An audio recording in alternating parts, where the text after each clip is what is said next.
Well, good afternoon. It is a beautiful day, and it's good to see so many friends here. Of all the jobs in government, leading my national security team is certainly one of the most demanding, if not the most demanding. And since the moment I took office, I've counted on the exceptional experience and insights of Tom Donilon. Nearly every day for the past several years, I've started each morning with Tom leading the presidential daily brief.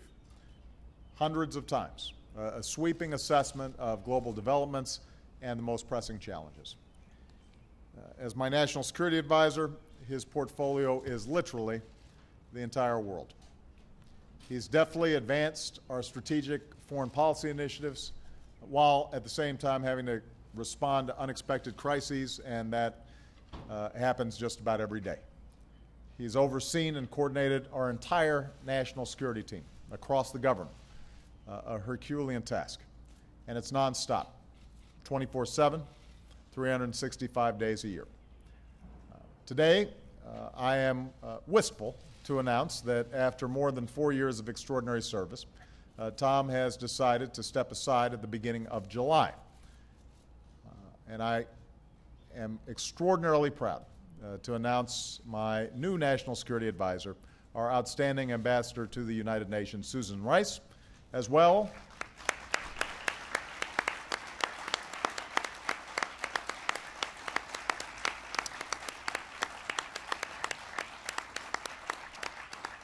as my nominee to replace Susan in New York, Samantha Power.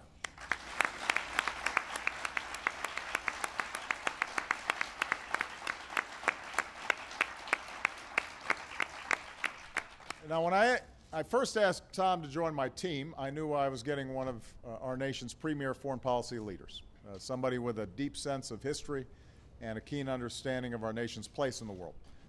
He shared my view that in order to renew American leadership for the 21st century, we had to fundamentally rebalance our foreign policy. And more than that, he knew how we could do it. See, Tom's that rare combination of the strategic and the tactical. He has a strategic sense of where we need to go, and he has a tactical sense of how to get there. Moreover, Tom's work ethic is legendary. He began his public service in the Carter White House when he was just 22 years old. And somehow he has been able to maintain the same drive and the same stamina and the same enthusiasm and reverence for serving in government. He's helped shape every single national security policy of my presidency, from forging a new national security strategy rooted in our economic strength here at home to ending the war in Iraq. Here at the White House, Tom oversaw the operation that led us to bin Laden. He's helped keep our transition on track as we wind down the war in Afghanistan. At the same time, Tom has played a critical role as we've bolstered the enduring pillars of American power, strengthening our alliances from Europe to Asia, enhancing our relationship with key powers, and moving ahead with new trade agreements and energy partnerships. And from our tough sanctions on Iran to our unprecedented military and intelligence cooperation with Israel, it's true. From New START with Russia to deeper partnerships with emerging powers like India to stronger ties with the Gulf states, Tom has been instrumental every step of the way. I'm especially appreciative to Tom for helping us renew American leadership in the Asia Pacific, where so much of our future security and prosperity will be shaped. He's worked tirelessly to forge a constructive relationship with China that advances our interests and our values, and I'm grateful that Tom will be joining me as I meet with President Xi of China this week. And finally, Tom, I'm personally grateful for your advice, for your counsel, and most of all for your friendship.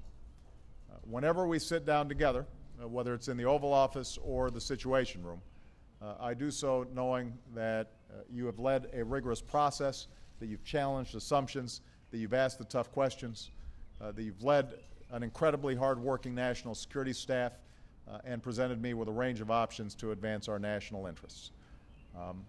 A president can't ask for anything more than that, and this is a testament to your incredible professionalism, but also your deep love of country. I know that this relentless pace has meant sacrifices for your family. For Kathy, who's here, Dr. Biden's former chief of staff, who I was proud to nominate as our new global ambassador for women, and for Tom and Kathy's wonderful children, Sarah and Teddy. So today I want to publicly thank all the Donilons for their abiding commitment to public service that runs through the family.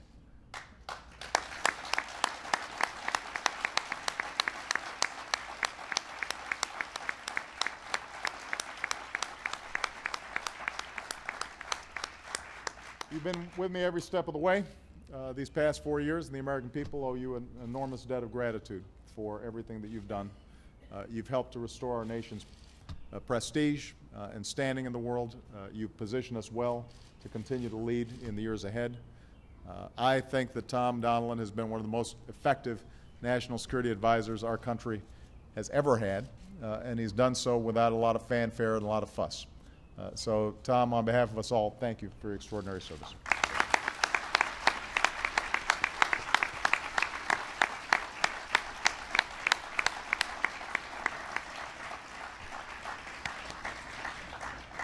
Now, I am proud that this work will be carried on by another exemplary public servant, Ambassador Susan Rice.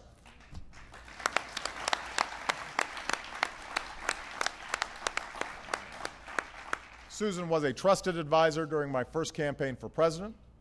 She helped to build my foreign policy team and lead our diplomacy at the United Nations in my first term. I am absolutely thrilled that she'll be back at my side leading my national security team in my second term. With her background as a scholar, Susan understands that there's no substitute for American leadership. She is at once passionate and pragmatic. I think everybody understands Susan is a fierce champion for justice and human dignity, but she's also mindful that we have to exercise our power wisely and deliberately. Having served on the National Security Council staff herself, she knows how to bring people together around a common policy and then push it through to completion so that we're making a difference where it matters most, here in the country that we've pledged to defend and in the daily lives of people we're trying to help around the world. Having served as an Assistant Secretary of State, she knows our policies are stronger when we harness the views and talents of people across government. So Susan's the consummate public servant, a patriot who puts her country first. She is fearless, she is tough, she has a great tennis game and a pretty good basketball game. Her brother's here, who I play with occasionally, and it runs in the family, throwing the occasional elbow, but hitting the big shot. As our ambassador to the UN, Susan has been a tireless advocate in advancing our interests. She's reinvigorated American diplomacy in New York. She's helped to put in place tough sanctions on Iran and North Korea. She has defended Israel. She has stood up for innocent civilians from Libya to Cote d'Ivoire. She has supported an independent South Sudan. She has raised her voice for human rights, including women's rights. Put simply, Susan exemplifies the finest tradition of American diplomacy and leadership. So thank you, Susan, for being willing to take on this next assignment. I'm absolutely confident that you're going to hit the ground running. And I know that after years of commuting to New York, while Ian, Jake, and Maris stayed here in Washington, you will be the first person ever in this job who will see their family more by taking the National Security Advisor's job.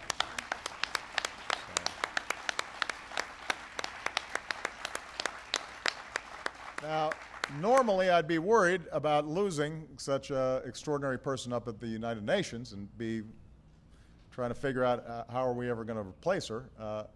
But fortunately, I'm confident we've got an experienced, effective, and energetic UN ambassador in waiting in Samantha Power. Samantha first came to work for me in 2005, shortly after I became a United States Senator. As one of our country's leading journalists, I think she won the Pulitzer Prize at the age of 15 or 16. One of our foremost thinkers on foreign policy. She showed us that the international community has a moral responsibility and a profound interest in resolving conflicts and defending human dignity.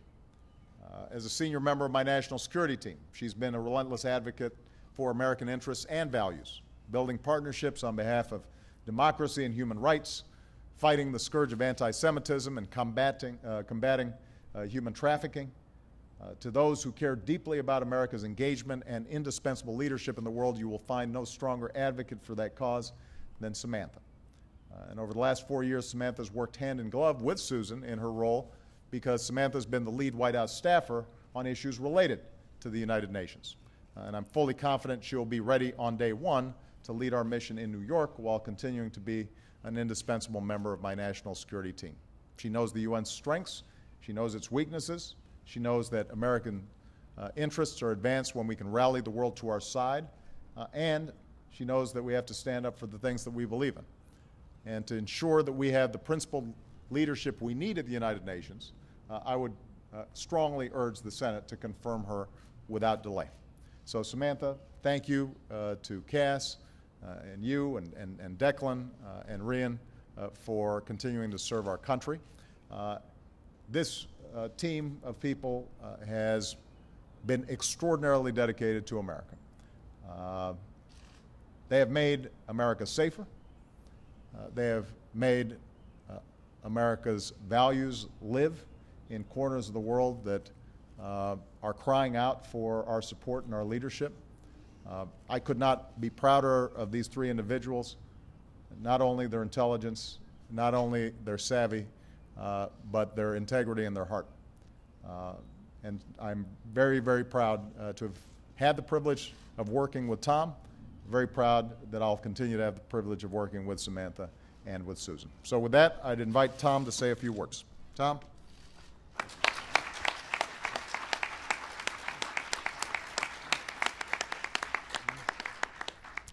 Thank you, Mr. President. You mentioned the many hours that we've worked together in the Situation Room, put together here by John Kennedy without windows. No windows. No windows. So I would first like to thank you for this rare opportunity to be outside and experience some natural light. You also mentioned how I began my public service here under President Carter in 1977 when I was 22 years old. And I still remember leaving at the end of the day, walking up West Executive Drive past the office of then National Security Advisor Zbigniew Brzezinski, and looking up at the windows of the White House, the light's always on in Zbig's office, no matter how late. And I think to myself, don't those guys ever go home? And now, these many years later, I finally have the answer. No, they don't go home very much, at least not as often or as early as their spouses and families would like. Mr. President, to serve in this capacity where we've had the opportunity to protect and defend the United States, to improve the position of the United States in the world, has been the privilege of a lifetime. To serve during your presidency, however, is to serve during one of the defining moments in our nation's history. This is because of your vision, your principled leadership, your commitment to defending our interests and upholding our ideals. Those many hours of meetings and briefings have given me the opportunity to see you as few people do, behind closed doors, away from the cameras, when a leader's character is revealed. And with your permission, I'd like to take this opportunity to share a little bit of what I've seen. First, I've seen you make the most difficult decisions a commander-in-chief can make, the decision to send our men and women in uniform into harm's way. I've seen the great care with which you have weighed these grave decisions, and I've seen your devotion to the families of our men and women in uniform. I have seen your fierce patriotism, your love of our country.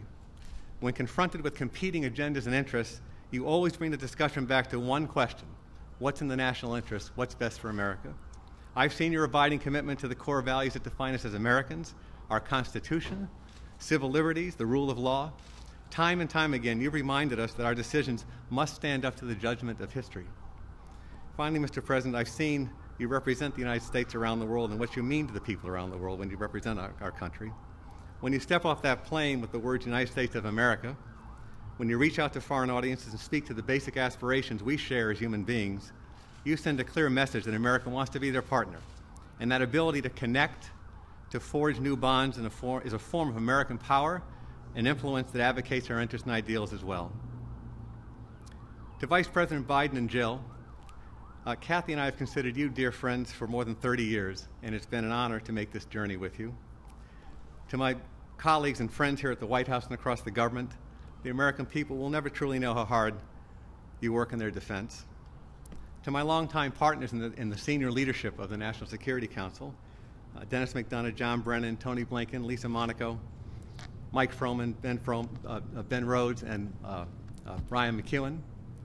I couldn't have asked for better brothers or sisters in this effort. To you and all our remarkable national security staff, you're a national treasure, and every day you get up, you come here, you devote your days to keeping our country secure.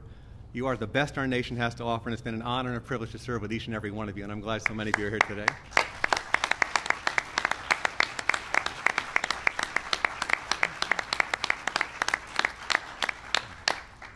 And to my friends and colleagues, Susan and Sam, congratulations. The nation is fortunate to have leaders of your intellect, compassion, character, and determination. Susan, you'll be an outstanding national security advisor. Sam, you'll be an outstanding ambassador to the United Nations, and we really appreciate your willingness to do this.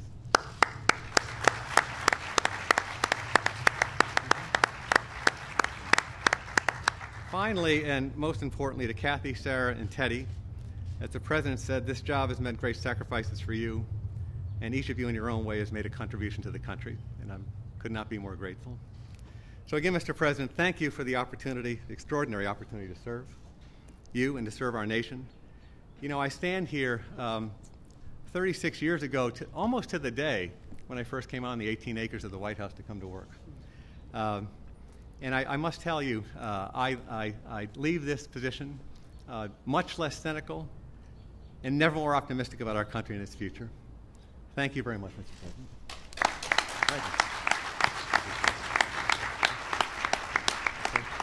Thank you. Susan.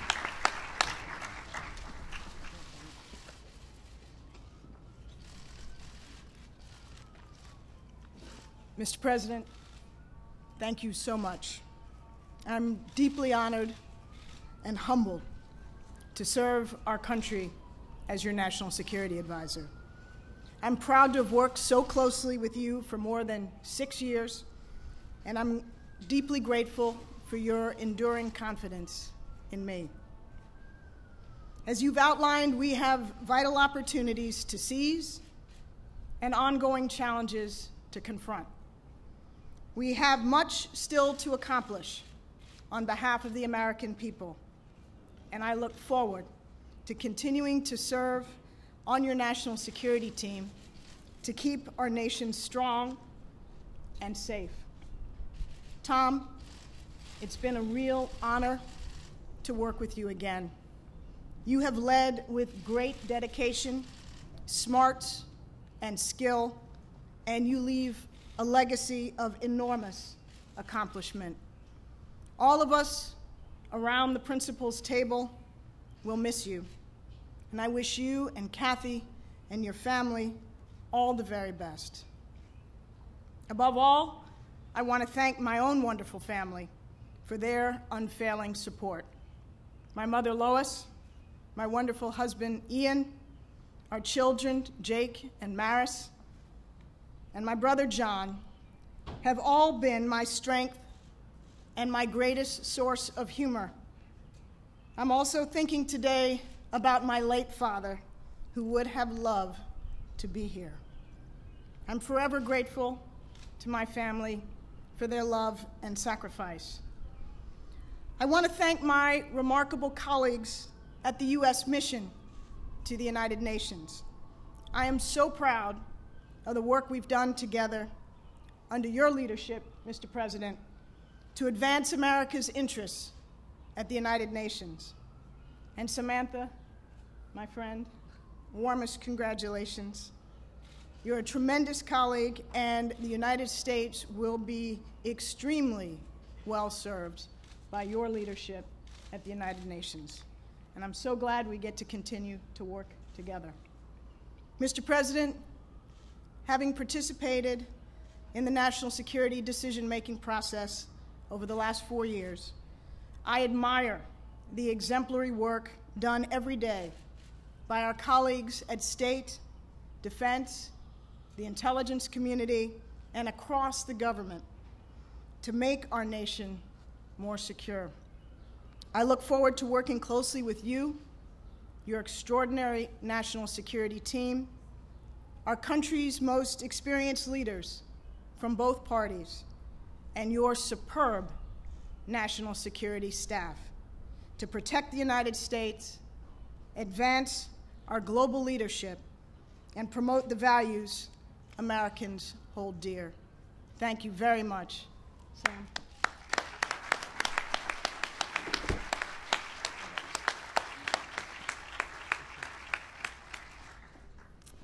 Thank you, Mr. President. From the day I met you, and you told me that you had spent a chunk of your vacation reading a long, dark book on genocide, I knew you were a different kind of leader, and I knew I wanted to work for you. It has been my privilege here at the White House to serve you, and it would be the honor of a lifetime to fight for American values and interests at the United Nations. Now that I have two small children, Declan and Rian, somewhere, the stakes feel even higher. Thank you, Tom and Susan. I consider myself immensely fortunate these last 4 years to have collaborated with both of you. There are no more dedicated professionals on this earth, no more strategic stewards of our foreign policy than these two individuals. And I'm honored and immensely humbled to share the stage with you. I moved to the United States from Ireland with my parents, who are here, when I was 9 years old. I remember very little about landing in Pittsburgh, except that I was sure I was at the largest airport in the history of the world. I do remember what I was wearing, a red, white, and blue stars and stripes t-shirt. It was the t-shirt I always wore in Ireland on special occasions. Even as a little girl with a thick Dublin accent who'd never been to America, I knew that the American flag was the symbol of fortune and of freedom. But I quickly came to learn that to find opportunity in this country, one didn't actually need to wear the flag, one just needed to try to live up to it. For the next 3 months, I came home from school every day, as my mother can attest, my dad can attest, and I sat in front of the mirrors for hours, straining to drop my brogue so that I too could quickly speak and be American. Not long ago, my husband, Cass Sunstein, came across a letter written toward the end of World War II by his father, Dick Sunstein, who was a Navy lieutenant. Dick had happened to stop briefly in San Francisco after his 2 years fighting for this country in the Pacific. And he wrote to his family on April 25th, 1945, the very day that the nations of the world were coming together in San Francisco to establish the new United Nations. And in this letter to my mother-in-law, who I never had the chance to meet, he wrote excitedly, "Conference starts today. The town is going wild with excitement. It is a pleasure to be here for the opening few days. Let's pray that they accomplish something." Let's pray that they accomplish something. The question of what the United Nations can accomplish for the world and for the United States remains a pressing one. I have seen UN aid workers enduring shell fire to deliver food to the people of Sudan, yet I've also seen UN peacekeepers fail to protect the people of Bosnia. As the most powerful and inspiring country on this earth, we have a critical role to play in insisting that the institution meet the necessities of our time. It can do so only with American leadership. It would be an incomparable privilege to earn the support of the Senate and to play a role in this essential effort, one on which our common security and common humanity depend. Thank you.